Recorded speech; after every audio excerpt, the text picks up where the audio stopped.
Ողջունում եմ ձեզ սիրելի քույրեր եւ եղբայրներ, մեր Տեր եւ Փրկիչ Հիսուս Քրիստոսի անունով եւ ուրախ եմ, որ կարող ենք միասին խորանալ Աստծո խոսքի մեջ, սերտել մեր Տեր ու Փրկիչ Հիսուս Քրիստոսի պատմած առակները, սերտել հնարավորինս բաց մտքով, միգուցե այս առակները, եթե երկար տարիներ եկեղեցում ենք, բազմիցս անգամ լսել ենք, բայց բաց լինենք, որ Տերը նորովի խոսի մեզ։ Նոր շերտեր բացի իր խոսքի միջոցով, նոր գանձեր դուրս բերի մեզ համար եւ մենք էլ այդ գանձերով ուրախանանք ու տեսնենք Տիրոջ ողորմության ու շնորհի այդ ահռելի մեծ չափը։ Առակները յուրահատուկ են։ Այդ շատ կարևոր է, որ առակները ուսումնասիրելիս անպայման դրանք դիտարկենք իրենց կոնտեքստի մեջ, համատեքստի մեջ, երբ պատմվեց, ով պատմեց, որտեղ պատմեց, ում էր խոսում, ով ինչ արձագանք ունեցավ դա լսելուց, հին կտակարանի որ հատվածին էր առնչվում այդ առակը, որ պատմվում էր։ Եվ լավ է սկսել Սերմնացանի առակից, նախ որովհետև այս առակը 3 ավետարաններում ներկայացված է եւ Հիսուս ինքը բացատրում է այս առակը։ Ուրեմն մեզ Հիսուս սովորեցնում է, թե ինչպես մոտենանք առակներին, ինչպես դրանք հասկանանք, ինչպես մեկնաբանենք եւ որպեսի կոնտեքստը նախ հասկանանք, հետո ընթերցենք, տեսնենք թե Մատթեոս ավետարանում այս առակը որտեղ է տեղադրված։ Ուրեմն Մատթեոսը սկսում է ներկայացնել Հիսուսին որպես իրական Մեսիա Դավթի տոհմից, հեղինակությամբ սովորեցնող ուսուցիչ, Մովսեսից ավելի հզոր եւ հստակ հենց սկզբից սկսում է ներկայացնել, որ Հիսուսը դա մարմնացած Էմանուելն է, Աստված մեզ հետ է, Աստված մարմնացած Հիսուս մարդ, բայց նաև Աստված քայլում եւ ներկայացնում է ինչպիսին է արքան, ինչպիսին է սիրող հայրը, ինչպիսին է այն արքայությունը, որը նա բերում է։ Մատթեոսը հստակ ներկայացնում է, որ Սուրբ Հոգու առաջնորդությամբ գիրքը հստակ կառույց ունի, որը ունի նախաբան, եզրակացություն, վերջաբան, իսկ մեջտեղում 5 բաժիններ են, որոնցից յուրաքանչյուրը հատուկ թեմատիկ կերպով ներկայացնում է Հիսուսի որոշակի ուսուցումներ։ Գիրքը շատ սահուն կառույց ունի եւ 1-ից 3 գլուխները հող են նախապատրաստում հիմնական պատմության համար, ուր Հիսուսի պատմությունը համահունչ ներդաշնակված է եւ հին ուխտի կառույցին է գնում կպնում, հնգամատյանին է գնում կպնում եւ ցույց է տալիս, որ այն ինչ որ ներկայացվում էր սաղմնային ձևով, հիմա Հիսուսը ապրում, բացատրում ու ներկայացնում է։ Եվ Աստծո այդ փրկության գործի գագաթնակետն է սա։ Հիսուսը Դավթի տոհմից է, բայց նաև Աբրահամի սերնդից է, որը շեշտում է Հիսուսի բոլոր ժողովուրդների համար փրկության առիթ եւ հնարավորություն լինելը ոչ միայն հրեա ժողովրդի համար, այլ բոլոր ժողովուրդների համար։ Խոստման իրականացումն է հենց այն ինչ որ Աստված Աբրահամին էր խոստացել։ Ծննդյան պատմության մեջ մենք տեսնում ենք, թե ինչպես են իրականանում մարգարեների կողմից հնչեցված խոստումները եւ դրանք բացվում են իր կյանքի ընթացքում։ Մատթեոսը 2 առանցքային թեմա է բարձրացնում։ Հիսուս Դավթի որդի եւ խոստացված թագավորն է եւ Աստված որպես իր ժողովրդի թագավոր եւ Մովսեսի նման Եգիպտոսից դուրս է բերում իր ժողովրդին եւ Հիսուսին է հիմա դուրս բերում, հետո մկրտության ջրով անցկացնում, հետո անապատում փորձություններն անցնում Հիսուսը, բայց երբեք չի սխալվում, չի ընկնում եւ ընտիր է գտնվում եւ դրանով Իսրայելի իրական ուսուցիչն է դառնում։ Լեռան վրա արքայության սահմանադրությունն է հռչակում Հիսուս լեռան քարոզով, որ մենք բավականին լավ սերտեցինք այս եկեղեցում եւ սկսում է խոստումների կատարումը, որ Մովսեսին էր խոստացված։ Նա ցույց է տալիս, թե ժողովրդին ինչպես է ստրկությունից դուրս բերելու, մարդկային մեղքի ստրկությունից, անկման ստրկությունից, եւ ցույց է տալիս, որ նոր ուխտը հենց ինքն է եւ իրանով է հաստատվում։ Ուրեմն առաջի բաժինը դա 4-ից 7 գլուխներն են, որտեղ այդ նախաբանից հետո Հիսուս հռչակում է Աստծո արքայության մուտքը։ Այս առակները, որ առաջինը պետք է նայենք, հենց արքայության մասին նկարագրող առակներն են։ Արքայությունը արդեն եկած է, արքայությունը արդեն իսկ գործում է, բայց դեռևս ոչ ամբողջությամբ։ Արդեն իսկ սկսվել է թթխմորի նման, սկսվել է միգուցե չերևացող, բայց ամեն բան փոխող շուրջը, սկսել է կարծես փոքր սերմի նման, բայց այնքան հզոր, որ դրա դեմ ոչինչ չի կարող կանգնել։ Եվ Հիսուս այն արքան է, ով որ դեպի իր արքայությունը տեղափոխում իր կոտրված, անկած, մեղքի մեջ թաղված, բայց իր ժողովրդին։ Ուրեմն մենք տեսանք, որ լեռան քարոզի ժամանակ Հիսուս շատ բացահայտ խոսեց, հստակ սահմանադրությունն ասեց, չափանիշներն ասեց, բոլոր պարտականությունները հռչակեց, ինչպիսին պետք է լինի արքայության կրողը։ Բայց այնպես ստացվեց, որ նրանք, ովքեր իրական ճշմարտությունը իմանալով պետք է սպասեին արքային, արքայությունը նշաններին, ամենամեծ հակադրվողները եղան կրոնական ուսուցիչները, փարիսեցիները, մարգարեները, այսինքն այդ ժամանակվա իրենց մարգարե կոչողները, օրենքի ուսուցիչները հատկապես։ Եվ Հիսուս այնքան մեծ հակադրության մեջ հայտնվեց, որ ամենաբարի գործերը իր արած սկսեցին վերագրվել չարին, Բեղզեբուղին, ու սա այն հստակ անջրպետը դարձավ, որից հետո արդեն 13-րդ գլխում Հիսուս սկսեց սովորեցնել առակներով։ Շատերը Իսրայելում կընդունեն Հիսուսին, սակայն կրոնական առաջնորդները եւ նրանք, ովքեր այս աշխարհին չափազանց ամուր են կպած, նյութականին չափազանց ամուր են կպած եւ սիրտները չափազանց կարծրացած է նյութական բարիքներ փնտրելով, մերժում են արքայությունը, մերժում են բարի լուրը, մերժում են արքային։ Հիսուս խուճապի չի մատնվել եւ գիտի, որ սա պետք է որ լիներ, ու գիտի, որ սա այն անջրպետն է, որը ավետարանը բերում է։ Սա մարգարեացված էր, սա խոստացված էր, եւ Հիսուս հենց այս առակի նույնիսկ բացատրության մեջ հիշեցնում է Եսայի մարգարեի 6-րդ գլխի այդ Աստծո ասածը, որ դու գնա քարոզիր, բայց չեն ընդունելու, դու գնա պատմիր, բայց փակվելու են ականջները, դու ծառայիր, բայց կտեսնես հակամարտությունն ու հակադրությունը։ Ուրեմն առակները ունեն հատուկ բնույթ։ Պարա բոլ է, կողք կողքի դրված, երկու իրականություններ կողք կողքի դրված, երկու հակադրություններ, երկնային ճշմարտություն, երկրային իրականության բացատրված, կողք կողքի դրված դատաստան, բայց նաև կողք կողքի դրված իրական ճշմարտություն։ Առակներով Հիսուս սկսում է բացել օրինակ այս առակով արքայության իրականության դրվագ, արքայության մուտքի երևույթ, բայց նաև ցույց տալ, որ սրա ընդունման ձևից ցուցիչ է, թե ինչպիսին է սիրտը։ Ուրեմն նախ ընթերցենք Սերմնացանի առակի Մատթեոս ավետարանով 13-րդ գլուխ 1-ից 9 համարները։ Եվ հետո տող առ տող փորձենք հասկանալ, թե այս առակը այսօր ինչպես մենք պետք է ընդունենք որպես հավիտենական ճշմարտություն։ Այդ օրը Հիսուս տնից դուրս եկավ եւ նստեց լճի եզերքին։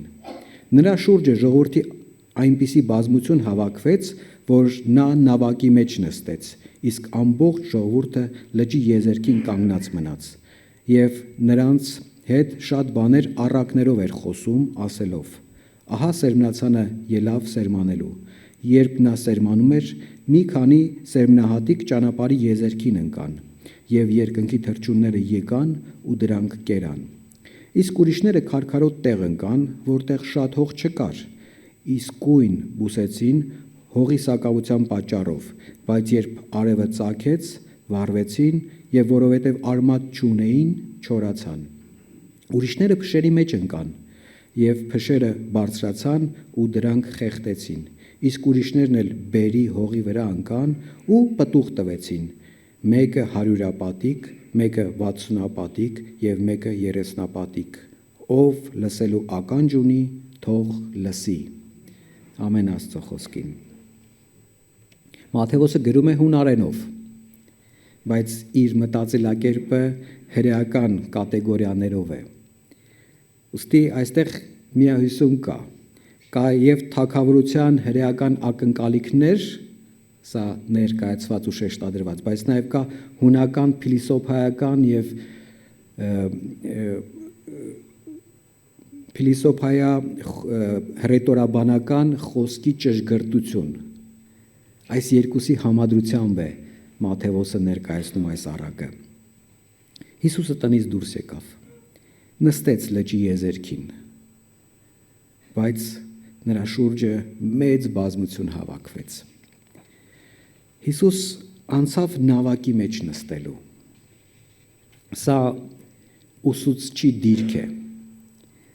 Սա առակի տարանջատման դիրքն է, ոչ թե սերտողություն է անում հարց ու պատասխանով, այլ քարոզում է։ Տարանջատում կա, խոսքի հստակ բացատրություն կա, բայց էլ հարց ու պատասխան չկա։ Սա է ճշմարտությունը, նավակից է հռչակվում, հեռավորություն կա այստեղ, նստած դիրք կա, իշխանական հեղինակությամբ սովորեցնողի դիրք կա։ Նավակը դարձավ մեծագույն ամբիոնը, որտեղից Աստծո արքայության դատաստան, բայց նաև Աստծո արքայության օրհնության մուտքն է հռչակվում։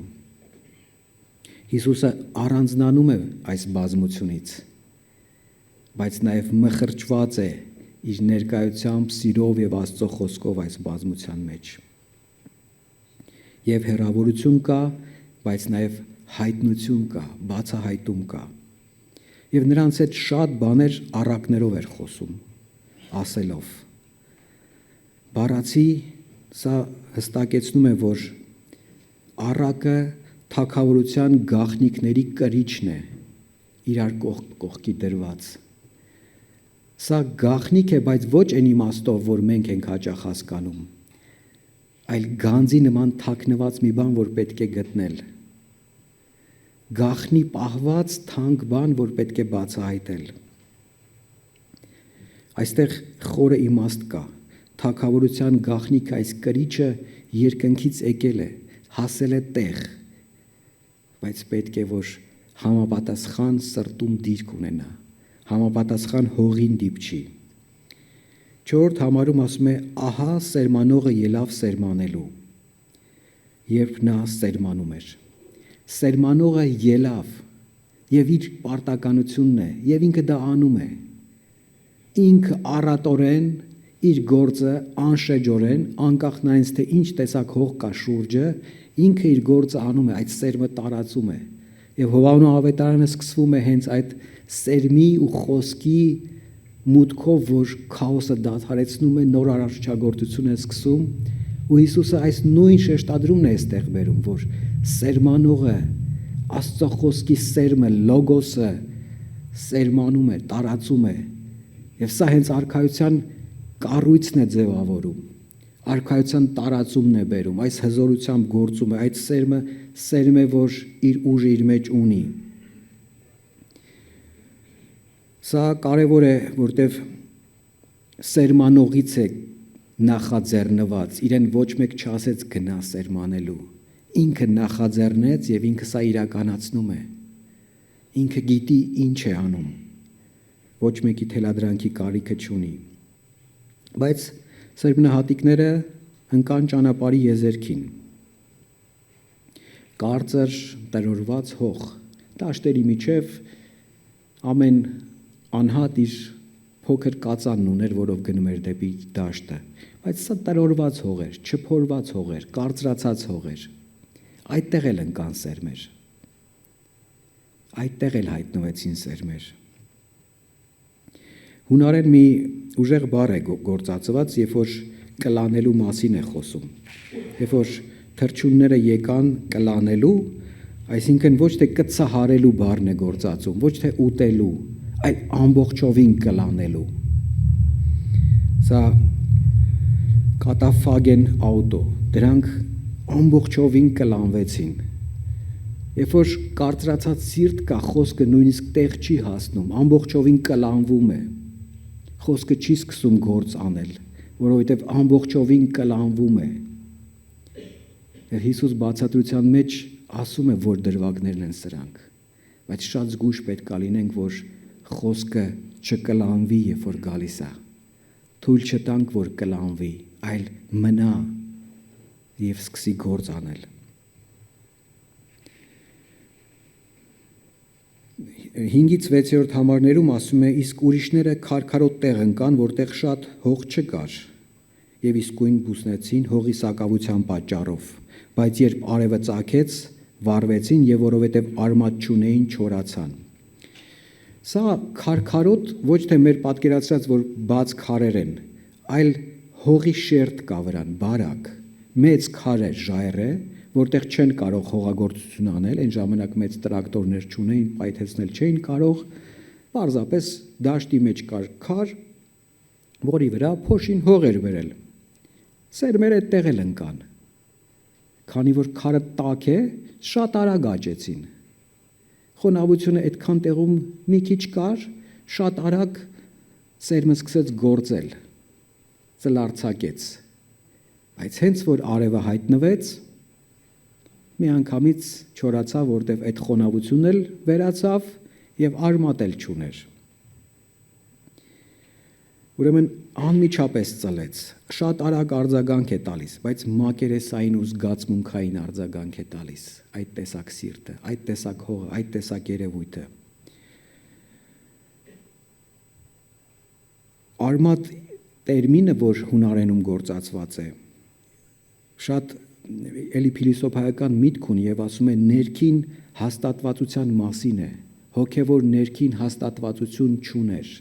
հոգեվոր խորություն չուներ։ Հենց դրա համար է, որ չկարողացավ գոյատևել։ Այրելը այստեղ փորձությունն է, արևն է։ Ինքը պետք է գա, իր պարտականությունն է այդ բույսերի համար բերել,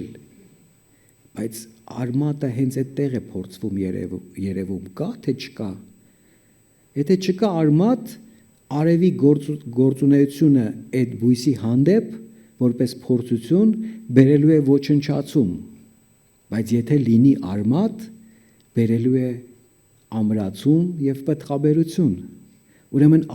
արևը չի մեղավոր, արևը վատ դերում չի, արմատի բացակայությունն է, որ խնդիրն է։ Ոչ թե փորձությունն է խնդիրը, այլ փորձության մեջ արմատ չունենալն է խնդիրը։ Փորձությունն է, որ ցույց է տալու, թե ինչպիսին է արմատը։ Առանցքային բառ, որ հետո է նկարագրվում, պտուղի իմաստն է։ Հիսուս ինքը սերմ եղավ, որ ընկավ հողի մեջ ու մեռավ, բայց պտուղ տվեց ու բազմաթիվ պտուղներ է տալիս տարի։ Հիսուսն ասեց, միջև սերմնահատիկը չընկնի հողի մեջ ու չմեռնի, պտուղ չի տա, բայց ինքը ընկավ իր պատրաստած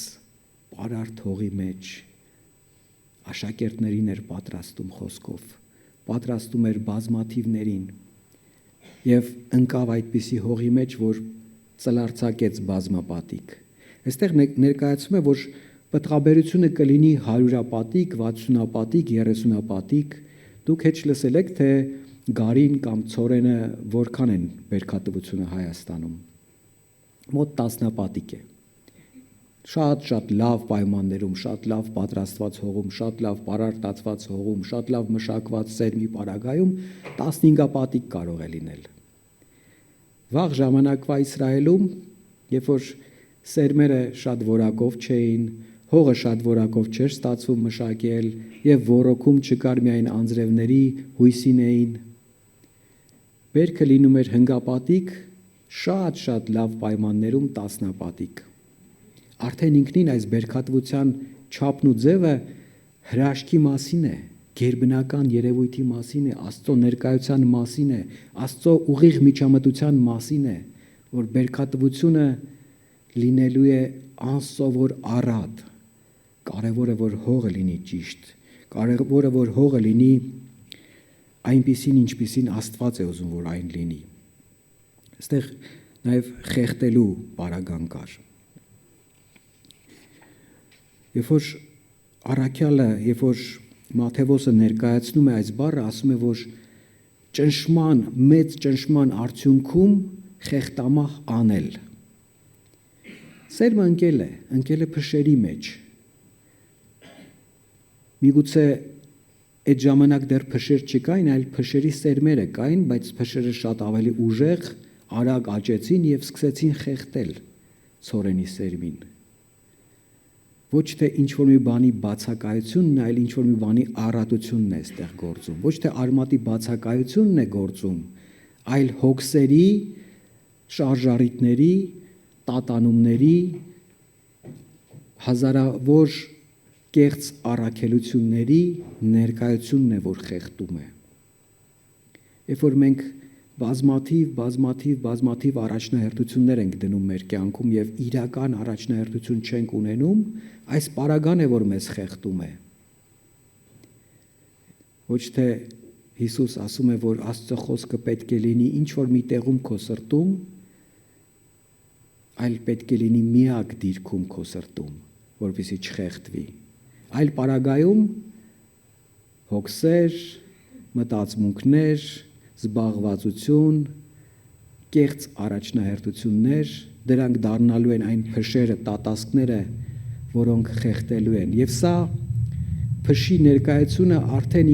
ինքնին մարգարեական խոսքի ոճի մեջ անեծքի ներկայություն է, որ հին ուխտից ներկայացված էր, Ծննդոց 3-րդ գլխից ներկայացված էր, որ սա պետքա լինի, ձեր սիրտը պետքա առաջնահերթություններ իր համար փնտրի կուրքերի տեսքով, որոնց պետքա փորձի պաշտել, որոնց պետքա փորձի երկրպագել, որոնցով պետքա փորձի հագեցում գտնել, բայց լինելու է կեղծ առաջնահերթություն, որը խեղդելու է իրական խոսքը, իրական օրհնությունը, իրական ճշմարտությունը։ Հենց դրա համար շատ հստակեցնում է Հիսուս, որ առակը պատմվելուց, այս քարոզը տալուց արդեն հստակեցվում է, թե ինչ է կատարվելու, ինչպես է սա կատարվելու եւ որն է լինելու խնդիրը։ Առակները ընդհանրապես հենց մարգարեական խոսքի ոճի մեջ են նաեւ նկարագրվում։ Եվ դրա համար է, որ աշակերտները տարակուսած էին։ Եթե շարունակենք ընթերցել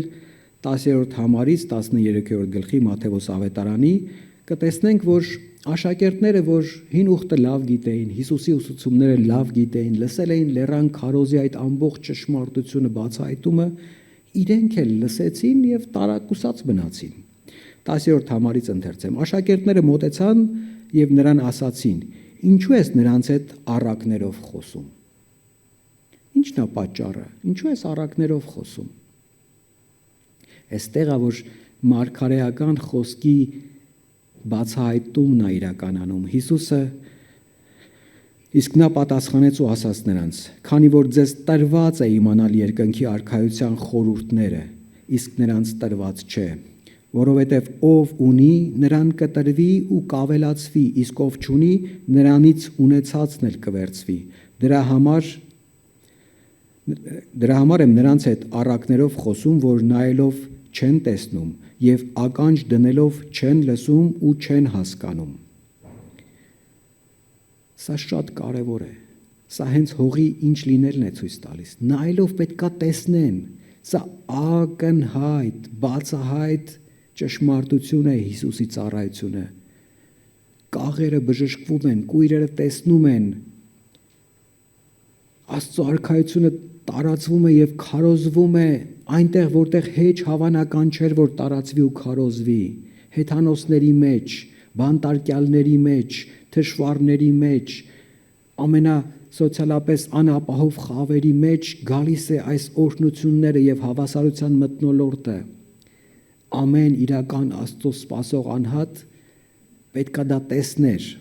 Իր ականջները լսելով Հիսուսի քարոզությունը պետք է հասկանային, որ սա կատարվում է, բայց փակված է,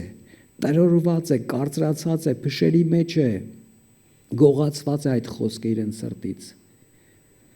որովհետև ով ունի նրան կտրվի ու կավելացվի, իսկ ով չունի նրանից ունեցածն էլ կվերցվի։ Դրա համար եմ նրանց հետ առակներով խոսում, որ նայելով չեն տեսնում եւ ականջ դնելով չեն լսում ու չեն հասկանում։ Եվ նրանցով էլ իրականանում է Եսայի մարգարեությունը, որ ասում է. շարունակ կլսեք ու չեք հասկանա, անդադար կնայեք ու չեք տեսնի, որովհետև այս ժողովրդի սիրտը կարծրացավ։ Սիրտն է կարծրացած։ Սիրտն է գոռոզացած այնպիսի դիրքում, որ ես եմ որոշողը, որն է ճշմարտությունը, ես եմ որոշողը, որն է ինձ համար լավ, ես եմ որոշողը, որովհետև ես եմ Աստված, որովհետև ինչ որ կատարվում է իմ բարօրության համար է կատարվում, որպեսզի ինձ լավ լինի։ Եվ եթե մի բան կատարվում է եւ իմ կարծիքով ինձ լավ չի, ես կանեմ այնպես, որ դա կամ չկատարվի, կամ թեքվի, որ ինձ լավ լինի։ Սա կարծրացած սրտի դիրք է։ Սա պատվանդանի վրա բարձրացված անհատի իրավիճակ է։ Սրա պատճառով է, որ ընտանիքներ են քայքայվում։ Սրա պատճառով է, որ պատերազմներ են հրահրվում։ Սրա պատճառով է, որ պատերազմները հրահրվելուց կրոնական շղարշներ են տրվում, թե իբր Աստծո անունն է պաշտպանվում, որովհետև Աստծո խոսքը մի կողմ դրված, եսակենտրոն, նյութապաշտ, գոռոզ դիրքից է ամեն բան կատարվում։ Շարունակ կլսենք ու չեք հասկանա, անդադար կնայեք ու չեք տեսնի, 15-րդ համար, որովհետև այս ժողովրդի սիրտը կարծրացավ եւ իրենց ականջներով ծանր լսեցին եւ իրենց աչքերը փակեցին, որ երբեք աչքերով չտեսնեն եւ ականջներով չլսեն եւ սրտով չիմանան ու դարձի չգան եւ ես նրանց չբժշկեմ։ Իրենք ամեն բան արեցին, որ ես չկարողանամ, տեղ չթողեն բժշկության։ Ամեն բան արեցին, որ այդ խոսքը չընկնի այնտեղ, որտեղ որ պետք է։ 16-րդ համար, բայց երանի ձեր աչքերին, որ տեսնում են եւ ձեր ականջներին, որ լսում են, որովհետեւ ճշմարիտ եմ ասում ձեզ, բազում մարգարեներ ու արդարներ ցանկացան տեսնել այն, ինչ դուք եք տեսնում, բայց չտեսան եւ լսել այն, ինչ դուք եք լսում, բայց չլսեցին։ Արդ դուք լսեք սերմնացանի առակը։ 19-րդ համար բացատրում է Հիսուս առակը։ Ամեն ոք, ով լսում է արքայության խոսքը, տեսակ որ ամբողջը արքայության խոսքի շուրջ է, արքայության մուտքը սկսված է, արքայությունը իրականանում է, սա պետք է ընդունել, գնահատել, սրանով ուրախանալ եւ փափագել, անդամագրվել, ներս մտնել, մեջը լինել, դրանով ապրել։ Ուրեմն ասում է, ամեն ոք, ով լսում է արքայության խոսքը, բայց չի հասկանում, գալիս է չարը եւ հափշտակում նրա սրտի մեջ սերմանվածը, ամբողջովին կլանում ու տանում։ Ճանապարհի եզերքին սերմանվածը սա է։ Քարքարոտ վայրում սերմանվածը նա է, ով խոսքը լսելիս իսկույն ուրախությամբ ընդունում է այն, բայց քանի որ իր մեջ արմատ չունի, այլ ժամանակավոր է, ապա երբ այդ խոսքի պատճառով նեղություն կամ հալածանք է լինում, իսկույն գայթակղվում է։ Լսել է խոսքը, գիտի, որ կա արքայություն, գիտի կա փրկիչ, բայց հենց մեկ այլ առաջարկ է ստանում, մեկ այլ ճշմարտության հետ է ճակերտավոր առնչվում, մեկ այլ գաղափարներ է լսում, կամ իր լսածի մեջ տեսնում է, որ խաչը կրել կա, դժվարություններ կա, հալածանք կա, գին վճարել կա, նյութականից հրաժարվելու կամ նյութապաշտ չլինելու պահանջներ կա, խոստմանը տեր լինել կա, հետևորդ լինելու հնազանդություն կա, եւ սրանք հաճախ շատ շեշտակի ցավ պատճառող, անհատի եսին ցավ պատճառող երևույթներ են, կտրող երևույթներ են, հենց որ սրանց էր առնչվում, գայթակղվում է, չէ, իմ համար չի, իմ չափով չի, արմատ չունի ու այրվում է։ Փշերի մեջ սերմանվածը նա է, ով լսում է խոսքը, բայց այս աշխարհի հոգսերն ու հարստության պատրանքները շատ ուրիշ բաներ չի ասում։ Այս աշխարհի հոգսը եւ հարստության պատրանքները։ Լսել եք ինչ է հարստության պատրանքը։ Հարստություն, բայց պատրանք, որտեղ չկա հարստություն առանց Քրիստոսի, չկա հարստություն, եթե հավիտենական կյանքի մեջ չես, ինչ ուրիշ կա, փոշի է։ Ինչպես ըստ ավանդապատումների Ալեքսանդր Մակեդոնացին իր մահվան մահճում խնդրում է, որ իրեն դագաղից բաց ձեռքերով դուրս թաղելու տանեն, որ բոլորը տեսնեն, որ դատարկ ձեռքերով է գնում։ Ոչինչ չի կարող տանել այդ ամբողջ հարստությունից, որ կարողացավ գրավել եւ իրենը դարձնել։ Ամեն բան աղբ դարավ, երբ որ մահվան մահճում հայտնվեց։ Պատրանք էր սա։ Հարստությունը ժամանակավոր այս ցանկացած նյութական բարիք եւ արժեք ընդամենը պատրանք են։ Հիսուս ասում է, սրանք հարստության պատրանքներ են, բայց դրանք խեղդում են։ Դրանք ահավոր ճնշում են բերում։ Մարդու ժամանակը, էներգիան, ջիղը, մտածմունքները գողանում են ու խոսքին տեղ չեն թողում։ Խոսքը խեղդվում է նման պայմաններում ու չի կարողանում իր պտուղը տալ։ Եվ այն անպտուղ է լինում։ Բայց 23-րդ համար իսկ բարեբեր հողի մեջ սերմանվածը նա է, ով լսում է խոսքը եւ հասկանում ու պտուղ է տալիս։ Մեկը 100-ապատիկ, մեկը 60-ապատիկ եւ մեկը 30-ապատիկ։ Պտուղը, ջրողը, սերմանողը, աճեցնողը, հողը ամեն բան Աստծուց է եւ ինքն է, բայց հողի վիճակ պատրաստելու պարտականություն կա մեզ տրված։ Հարմար վիճակ, որ այդ խոսքը սկսի գործ անել քո մեջ։ Հարմար վիճակ, որ ոչ թե զուտ մնա իր չոր դիրքում, առանց արմատ դիրքում կամ հարստությամբ խեղդված դիրքում, այլ խոսքի ծլելուն ու պտուղ տալուն հարմար դիրքում լինի, որ Տերը մնացած ամբողջ գործը ինքը անի։ Ուրեմն սրանք ոչ միայն մարդկային տեսակների մասին են, որտեղ երկու տեսակ կարող եք նայել, որ տարբեր մարդկանց տեսակներ կան, մեկը քարքարոտ տեսակի մեջ է, մեկը փշոտ տեսակի մեջ է, մեկը ճանապարհի եզրին,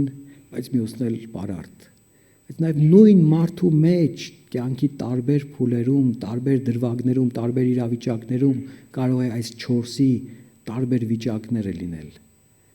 Մենք պարտականություն ունենք բարարդ պահել մեր հողը, մեր սիրտը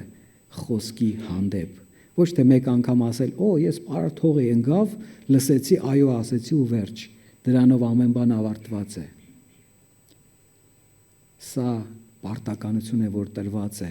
հողը բարարդ պահել խոսքի հանդեպ, ականջը բաց պահել լսելու հանդեպ, եւ լսել բառը այստեղ չի նշանակում պարզապես լսել, երբ որ Հիսուսն ասում է, ով լսելու ականջ ունի, թող լսի։ Գրեթե բոլորն էլ լսող ականջ ունեն, բայց խոսքը նրա մասին է, որ այդ խոսքը լսելով դառնա ճշմարտություն հավատքով, այդ ճշմարտությունը տարալուծվի հավատքի որոշման հետ, որ այս խոսքը իրական է իմ համար այսօր։ Ես այդ խոսքին արձագանքում եմ այո ասելով, ոչ թե պարզապես հենց որ եկեղեցում լսեցի այո ասեմ մտքումս ու գնամ ու մոռանամ, այլ այո ասելով, որ դա իմ որոշումն է, որ այդ խոսքի համաձայն կյանքս ձևավորեմ, որոշումներս ձևավորեմ, պարտականություններս ձևավորեմ եւ ամենակարևորը առաջնահերթություններս ձևավորեմ։ Ինչպիսին է մեր արձագանքը, ինչպիսի հող եմ ես։ Եվ հարցը սա է, իմ սիրտը ինչ է անում լսածի հետ այսօր։ Հիսուս մեզ հրավիրում է արքայության մեջ ապրելու։ Արքայությունը ունի իր կանոնակարգը, իր հռչակագիրը, լեռան քարոզն է սա։ Արքայությունը ունի իր արքան, Հիսուսն է նա։ Արքան ունի պահանջներ, Սիրեցեք միմյանց ինչպես ես ձեզ սիրեցի։ Երբ որ մենք արքային այո ենք ասում, իր կատարյալ օրենքին էլ ենք այո ասում, սիրել Աստծուն ու սիրել դիմացինին։ Մենք հաճախ օրենսգետների նման պատճառաբանություններ ենք բերում, իսկ ով է իմ դիմացինը։ Փորձում ենք տերմինախեղտ անել, միգուցե դիմացինս միայն իմ ցեղից, իմ նման պաշտող, իմ նման հագնվող, իմ նման խոսող մեկն է, ով որ հենց իմ կողքն է ապրում։ Հիսուսն ասում է չէ։ Եվ այդ առակն էլ կուսումնասիրենք։ Դիմացինդ նա է, ով որ քո օգնության կարիքն ունի։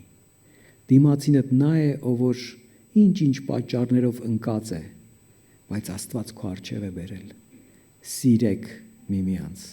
սիրեք դիմացինին, սիրեք Աստծո ստեղծագործությունը, սիրեք այն առաքելությունը, որի մեջ Աստված ձեզ կանչել է լինելու։ Սա կարևոր առաքելություն է, համագործակից լինել Աստծո հետ։ Աստծո արքայությունը նաև ձեր սերմ լինելու միջոցով տարածել,